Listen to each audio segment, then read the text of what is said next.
स्थापना इथून झाली असं आपण मोरे साहेब मदत करू नका. आपण एक छत्रपती शिवाजी महाराजांना एक वेगळे मानवंदना देऊया. आपण पुढच्या शब्दाला त्या ठिकाणी हे करूया. मागून जागा आहे ना. आस्ते कदम महाराज गणपती गणपती अश्वपती प्रजापती सुवर्ण रत्न श्रीपती अष्टवदान जागृत अष्टप्रधान नाविष्ट नयलंकार मंडित शस्त्र अर्थशास्त्र पारंगत राजनीती धुरंधर प्रौढ प्रताप पुरंदर क्षत्रिय कुलावतंस सिंहासनाधीश्वर मंगल प्रतिपादक हिंदू पातशाह श्रीमंत श्री छत्रपती शिवाजी महाराज की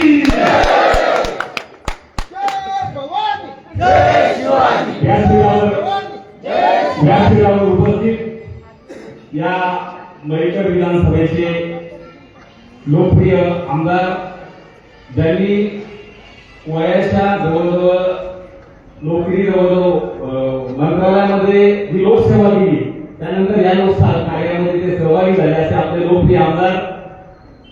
मी तो म्हणतो तुमच्या विधानसभेचे नाही संपूर्ण महाराष्ट्राचे आणि शिवसेनेचे लोकप्रिय आमदार सिद्धार्थी घरासाहेब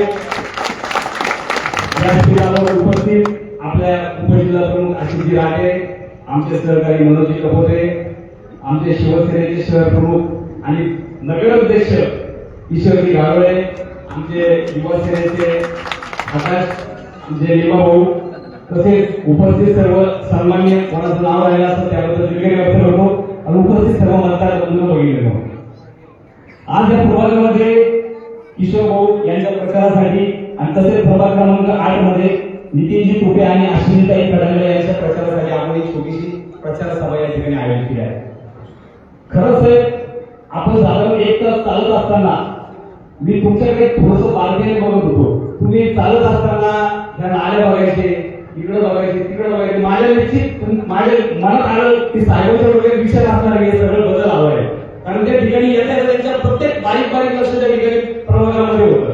आणि खरंच विकासाची गंगा तुमच्याकडे व्हायची असेल, तुम्हाला त्या ठिकाणी खरंच साहेबांच्या साथीला त्या ठिकाणी चांगला सुभेदार दिला पाहिजे, चांगला सारखी दिला पाहिजे, तर त्या ठिकाणी विकास होऊ शकतोय.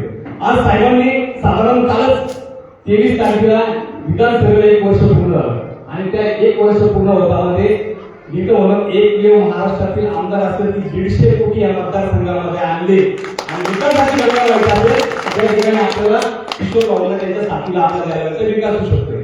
मी माझा होईना एक आपण ठीक आहे मी भाषण करत निघून जाईल, पण तुमच्या समस्या ही मला माहिती पडल्या पाहिजे. मला सांगा पाहिजे तुम्हाला पाणी रोज मिळतं का? आपण सर्वात करू, भाषण नको. पाणी मिळतं तुम्हाला रोज? जरा बोला ना. म्हणजे महिन्यातून तुम्हाला किती वेळा पाणी मिळतं? म्हणजे आठवड्यातून महिन्यातून 3 वेळा पाणी मिळतं. 3 वेळा पाणी म्हणजे आता पाण्याचा प्रश्न तुमचा गंभीर आहे. इथं नाल्या गटारी रस्ते धुळीचं साम्राज्य आहे. तुमचं आता गाव मेकर आहे का धुळगाव आहे का माहिती नाही. तुम्ही जरा त्याचा विचार करायला पाहिजे तुम्हाला. कारण बदल हवा असेल तर तुम्ही विकासाची गंगा व्हायची तुम्ही त्या ठिकाणी बदल केला पाहिजे. पाण्याचा प्रश्न असू द्या, रस्ते असू द्या, माझ्या हे छोटे छोटे बालकांसाठी आहे का एखादं मोठं त्या ठिकाणी उद्यान आहे का? उद्यान आहे तुमच्या बालकांना मुलांना खेळण्यासाठी? महिलांसाठी जॉगिंग ट्रॅक आहे का? जॉगिंग ट्रॅक आहे का? सकाळी त्या ठिकाणी महिलांसाठी जिम आहे का? स्विमिंग पूल आहे का?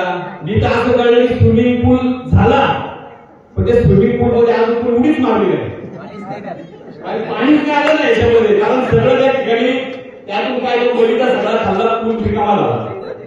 सगळे असे प्रश्न जबरदस्त प्रश्न या विकासाचे या ठिकाणी मतदारसंघामध्ये आहे. या ठिकाणी आज किशोर भाऊ सारखा एक युवक, आज जे बाकीचे उमेदवार आहेत सगळे ज्येष्ठ नागरिक, युवकाला संधी द्या. युवक त्या ठिकाणी तो रात्रंदिवस काम करणार आहे. मी तर म्हणतो मतदारांनो, रात्री पैसे वाटणारा तुम्हाला पाहिजे तर रात्री 12, 1, 2 वाजता फोन केल्यावर तुमच्या दारापुढे हजर नारा त्या ठिकाणी नगराध्यक्ष तुम्हाला पाहिजे. त्याचा विचार करू नका. फार महत्वाचे विषय आहे. त्या ठिकाणी रस्त्याचे आहे, नाल्याचे आहे. आज त्या ठिकाणी अतिक्रमणाचा प्रश्न साहेबांनी त्या ठिकाणी सोडवला. विस्तृतपणे त्या ठिकाणी जे निघताना अतिक्रमण तुमच्या शहरामध्ये निघत असताना कोर्टाच्या आदेशानुसार साहेबांनी त्या ठिकाणी त्यांच्या पाठीशी उभे राहिले. पहिले ह्यांचं त्या ठिकाणी ह्यांचा विषय घेण्यात त्या ठिकाणी जागेचं पहिले तुम्ही एका नंतर त्या ठिकाणी अतिक्रमण करा. साहेबांना त्या ठिकाणी तुम्ही मतदारांना विनंती करतो की तरुण होतकरू धावणारा सगळ्या ठिकाणी प्रामाणिक निष्ठावान साहेब आज आम्ही त्या ठिकाणी येत असताना आणि त्या ठिकाणी व्यापारी भेटले.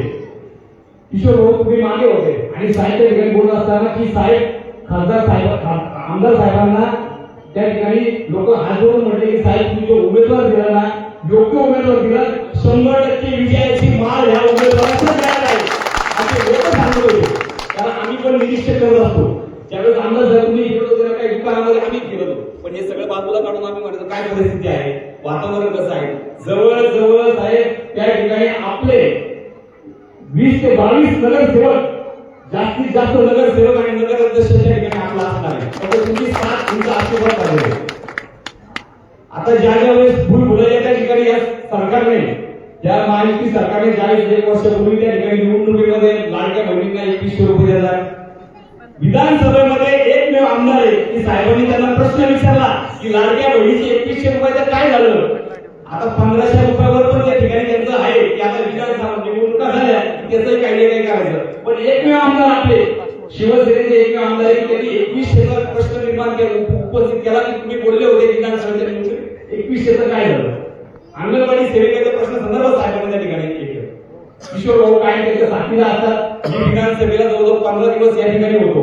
पण सावली सारखे किशोर भाऊ असू द्या आशिष भाऊ असू द्या सगळे रिपा भाऊ असू द्या सगळी टीम आकाश असू द्या सगळे लोक त्या ठिकाणी साहेबांच्या पाठीशी उभे राहिले. आणि साहेब खरंच तुमच्यासारखे आमदार या सगळ्या सहकार्यांना मिळाले निश्चित या ठिकाणी विकासाची गंगाबाई सगळे प्रश्न जे आहेत तुम्हाला मी आता ते विचारलं की गार्डन आहे पण त्या गार्डन मध्ये एकही झाड नाही नुसतं उद्या त्या ठिकाणी दिलेलं आहे. अनेक प्रश्न आहेत आणि साहेब या ठिकाणी तुम्ही तुमच्या माध्यमातून पाण्याचा प्रश्न जो आहे एकही आता त्या महिन्यातून 3 वेळा त्या ठिकाणी पाणी येतं म्हणजे 3 तारीख म्हणजे वर्षातून फक्त 66 दिवस 36 दिवस पाणी येतं. अशी परिस्थिती 36 दिवस म्हणजे काय आमच्या पुण्यामध्ये तर रोज पाणी म्हणजे 365 दिवस पाणी असतं.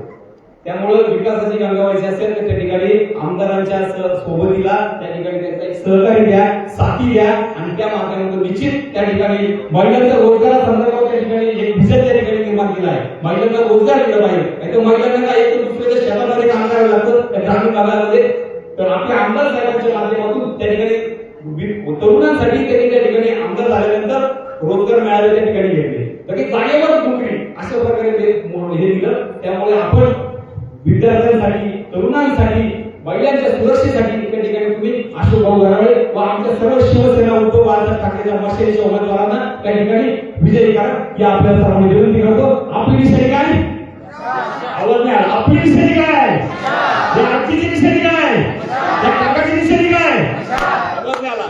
आपली निशाणी काय या काकीची निशाणी काय. जय महाराष्ट्र. धन्यवाद निलेश साहेबांनी ज्यावेळी भाषणाला सुरुवात केली निश्चितच प्रत्येकाच्या अंगावर काटा भरायला म्हणजे त्यांनी छत्रपती शिवाजी महाराजांचं जे त्या ठिकाणी स्लोगन द्यायला निश्चितच एक ऊर्जादायी प्रेरणादायी होतं. निलेश साहेबांनी या ठिकाणी किशोर गावडे आणि नितीन भाऊ तुपे अश्विनीभाई भंडारे यांना भरघोस मतांनी निवडून द्या असं आवाहन केलं. खरं तर महाराष्ट्रातील सर्वोत्तम उमेदवार नगराध्यक्ष पदाचा उमेदवार महाराष्ट्रातील सर्वोत्तम कोण असेल तर ते किशोर भाऊ गावडे साहेब आहेत. ज्या पद्धतीने महाराष्ट्रातील शिवसेना उभारण्याचे सर्वोत्तम आमदार म्हणून सिद्धार्थ खरासकरांचं नावलौकिक पूर्ण महाराष्ट्रात झाला का झाला तर त्यांनी या मेकरलोणा मतदारसंघातील युवकांना 21 युवकांना रोजगार दिला. त्याच पद्धतीने ही वाटचाल किशोर भाऊ या ठिकाणी करणार आहे आणि म्हणून या माणसांच्या पाठीशी उभं राहणं ताकदीनं उभं राहणं हे आपलं काम आहे. या लोकांना मतदान करणं म्हणजे पुण्याचं काम आहे असं लोकच व्यक्त होत आहे. तुम्ही अधिक वेळ न घेता खरं तर चांगले सर्वांनी सांगितलं की माझं भाषण अगोदर ठेवा त्यानंतर आमदार साहेबांचं भाषण ठेवा. मी आदरणीय डॉक्टर शिवाजीराव चांगले साहेबांना विनंती करतो की आपण या ठिकाणी व्यक्त व्हावं. आदरणीय शिवाजी